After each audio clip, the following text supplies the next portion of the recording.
Whew. Hey there, old chicken nuggets. It's me, Carl. Welcome to Grow TV. Welcome to Grow TV. Hosted by Carl, where we have fun with our friends, talk about Jesus, and go over everything the Bible has to offer. Now once again, welcome to Grow TV. Hey there, kiddos. It's good to see you.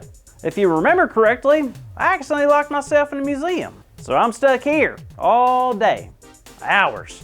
I'll tell you what, for the most part, it's been pretty cool. I've discovered the ocean section. I climbed up a T-Rex's bone nose. I even played Frisbee with a plate that was over 2,000 years old. And I still would have been playing with it if it wouldn't have broke. But oh well. But I'll be honest, I got a problem now.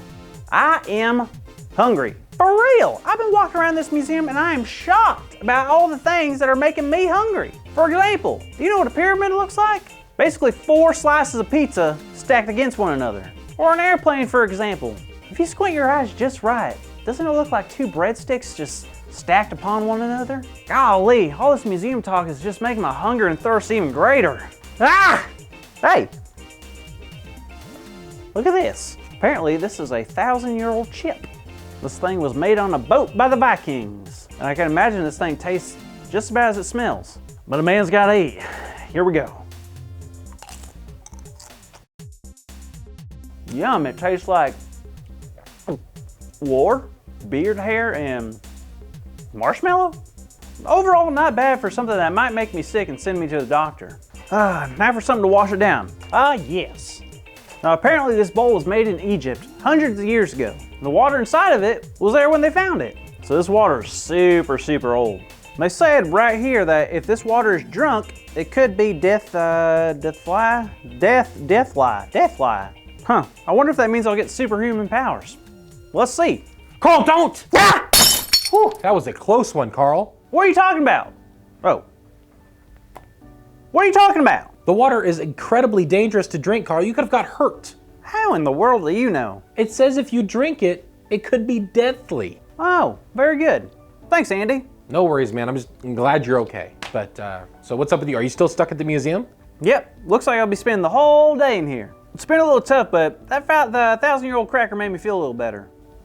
Well, it's funny because that bowl of water reminded me of Jesus' first miracle.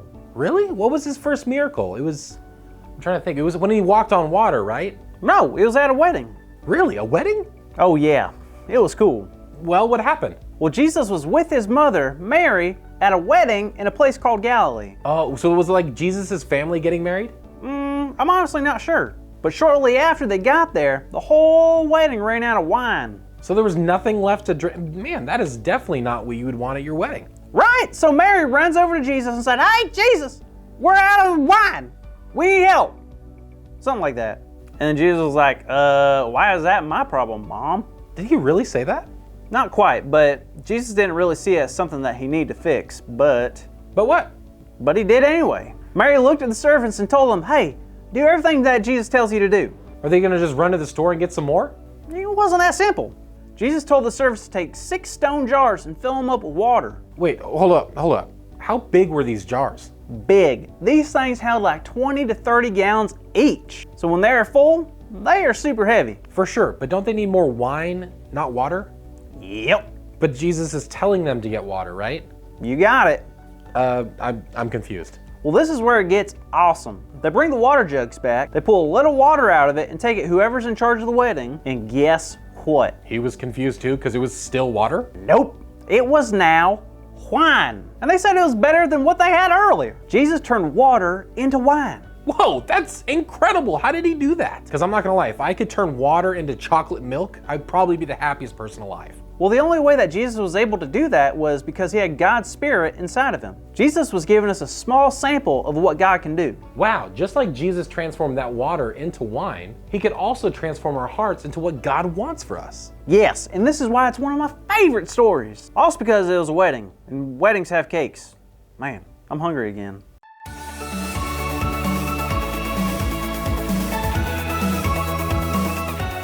Hey there, kiddos. This week's big idea is something special. It's Jesus gives us a taste of God's power. So let's say it all together.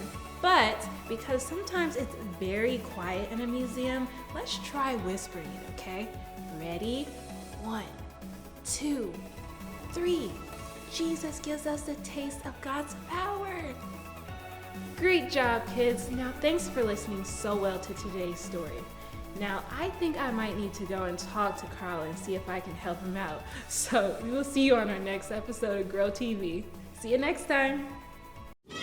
Thank you for watching, and tune in next week for a new episode of Grow TV.